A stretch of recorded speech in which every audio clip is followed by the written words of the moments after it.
વીજળીના ઝટકાના કારણે over voltage ઉત્પાદન વિશે સંક્ષિપ્તમાં જણાવો. તો વિદ્યુત પ્રણાલીમાં એટલે કે પાવર સિસ્ટમની અંદરમાં આપણે જોઈએ તો ઓવર વોલ્ટેજનું બાહ્ય કારણ એ આકાશમાંથી પડતી વીજળી છે. વીજળીનો ઝટકો એ કુદરતી વિદ્યુત સ્ત્રાવ છે જે વાતાવરણના ચાર્જ અસંતુલનને કારણે વાદળો વચ્ચે અથવા તો વાદળ અને જમીન વચ્ચે થાય છે. વીજળીના વાદળની અંદર મજબૂત હવાના પ્રવાહો જે હોય એટલે કે જે ટીપા જે છે એ બરફના કણો અને પાણીના ટીપા વચ્ચે અથડામણનું કારણ બને છે.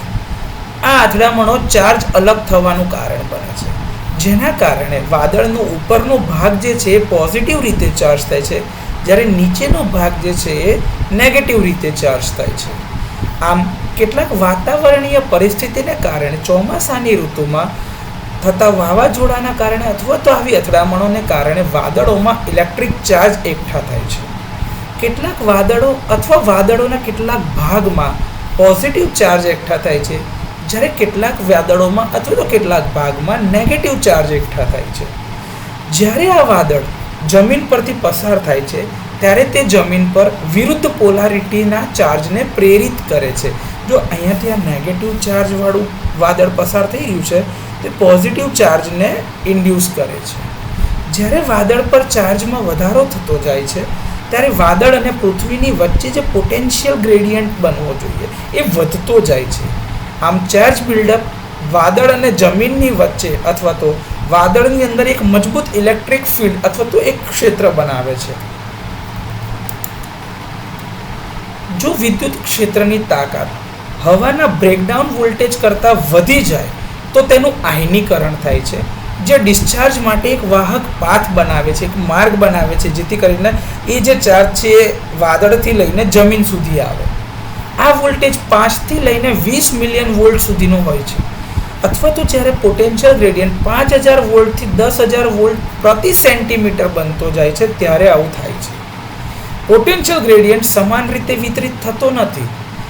જે વાદળના કેન્દ્રમાં વધુ પડતો ચાર્જ હોય છે ત્યાં પોટેન્શિયલ ગ્રેડિયન્ટ વધારે છે. પ્રારંભિક ફ્લેશ એટલે જે ઇનિશિયલ પાયલોટ લેડર જે છે ને આજે એ ચાર્જના એટલે કે ક્લાઉડના સેન્ટરમાંથી નીકળે છે. તે શરૂ થાય છે જે ઇલેક્ટ્રિક અથવા તો ભેગો થયેલો જે ચાર્જ એટલે કે સંચિત ચાર્જ જે છે એનું સંચાલન કરે છે. એક સ્ટેપ લીડર જે ઉપરથી નીચે આજે આ પાયલોટ લીડર જે છે ને એ ઉપરથી નીચે તરફ આવે છે. આયનાઇઝ્ડ એરના પાથની સિરીઝને વાદળથી નીચે તરફ વિસ્તરતો જાય છે ધીરે ધીરે નાના ભાગની અંદરમાં, કારણ કે આજુબાજુની હવાનું આયનીકરણ થયેલું હોય છે. આ પાયલોટ લીડર બહુ નાના સ્ટેપમાં નીચે આવવાનું ચાલુ રાખે છે. ક્યાં સુધી? તો કે જ્યાં સુધી પોટેન્શિયલ ગ્રેડિયન્ટ જાળવવામાં ન આવે ત્યાં સુધી. એટલે કે આ જે પાયલોટ લીડર છે એ છેક જમીન સુધી આવવાનું ચાલુ રાખે છે, પોતાનો એક માર્ગ શોધ્યા જ કરે છે, જે આજુબાજુની હવાના આયનીકરણના લીધે બનતો જાય છે.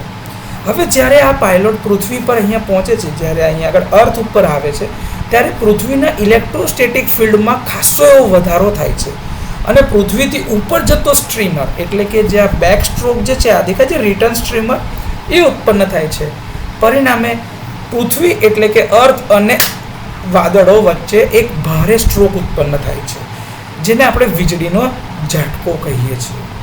તે એક ઝડપી ઉચ્ચ ઉર્જાની ઘટના છે જે વાતાવરણમાં ઇલેક્ટ્રિક ચાર્જની હિલચાલ અને વાતાવરણમાં રહેલા જે સ્ટોર ચાર્જ છે એના પરિણામે ઉત્પન્ન થાય છે. તો આ રીતે વીજળીના ઝટકાના કારણે ઓવર વોલ્ટેજ ઉત્પન્ન થાય છે.